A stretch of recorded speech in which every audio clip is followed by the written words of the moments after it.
முன்னோர் சொல் நேயர்கள் அனைவருக்குமே தொடர்ச்சியாக நம்மளோட முன்னோர் சொல் சேனலுக்கு எல்லாருமே ஒரு பெரிய ஆதரவு கொடுத்துட்டு வரீங்க. எனக்கு ஒரு பெரிய நன்றி. பார்வையாளர்கள் அனைவருக்குமே இனிய தமிழ் புத்தாண்டு நல்வாழ்த்துக்கள்ங்க. இன்னைக்கு நம்மளோட முன்னோர் சொல் சேனல்ல எதோட வரலாறு நம்ம பார்க்க போறோம் அப்படின்னா, மதுரையோட எல்லையில அமைஞ்சு அருள்பாளிக்கும் மடப்புறத்து காளி பற்றியும், மேலும் இந்த மடப்புறத்துக்கு அருகில காசிக்கு இணையான ஒரு ஸ்தல ஸ்திரப்பும் இருக்குங்க. அதை பத்தி தான் நம்ம தெளிவா பார்க்க போறோம். ஒரு சமயம் மதுரை பார்த்தோம் அப்படின்னா ஒரு பெரிய வெள்ளம் ஊரே மூழ்கிடுச்சுங்க.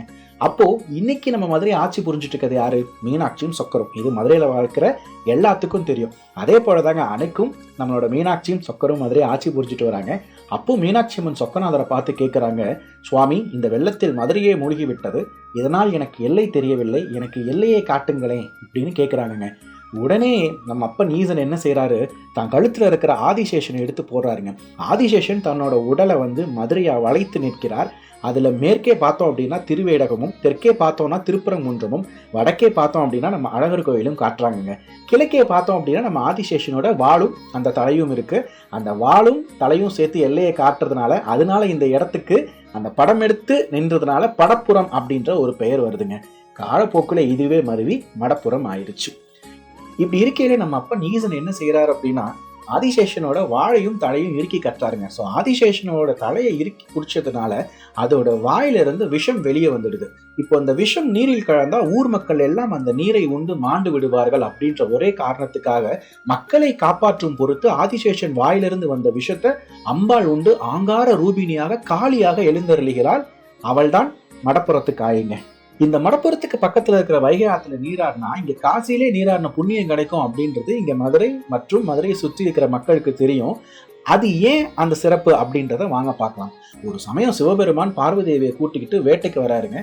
அப்ப மடப்புறம் வந்தோடனே பார்வதி தேவியை அங்கே இருக்கிற மாதிரி சொல்லிட்டு சிவபெருமான் என்ன செஞ்சுறாரு அப்படின்னா, பார்வதி தேவியை விட்டுட்டு வேட்டை கிளம்புறாரு. அப்ப பார்வதி தேவி கேட்கிறாங்க, சுவாமி, எதுக்கு நான் மட்டும் இங்க இருக்கணும்? அதற்கு சிவபெருமானோ, இந்த இடத்திற்கு அருகில் இருக்கிற வைகை ஆத்துல நீராடினா காசியில நீராடின புண்ணியம் கிடைக்கும் என்று கூறுகிறார்.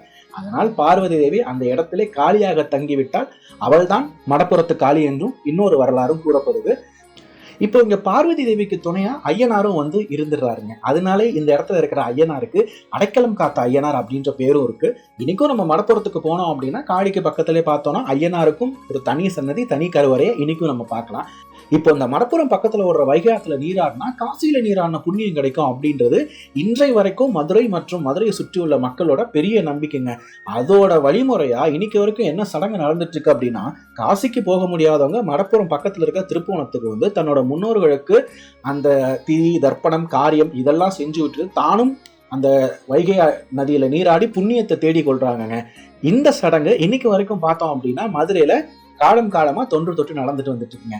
இதுதாங்க மடப்புறம் காளி மற்றும் மடப்புறம் காளி கோயில் பக்கத்துல இருக்கும் வைகை ஆற்றின் சிறப்பு. எனவே இந்த வரலாறு இங்க நிறைய பேருக்கு தெரிஞ்சிருக்கணும். தெரியாதவங்க இந்த காணொலி மூலயமா தெரிஞ்சுக்கோங்க. மதுரையில இருக்கிறவங்க அடிக்கடி மடப்புறம் காளி கோயிலுக்கு போயிட்டு வாங்க. வெளியூர்ல இருந்தாலும் பரவாயில்ல, ஒரு தடவையாவது இங்க மடப்புறம் காளியை தரிசித்து இந்த திருப்பூணம் பக்கத்துல இருக்கிற வைகை ஆழத்துல நீராடி புண்ணியத்தை சேர்த்து கொள்ளுங்கள்.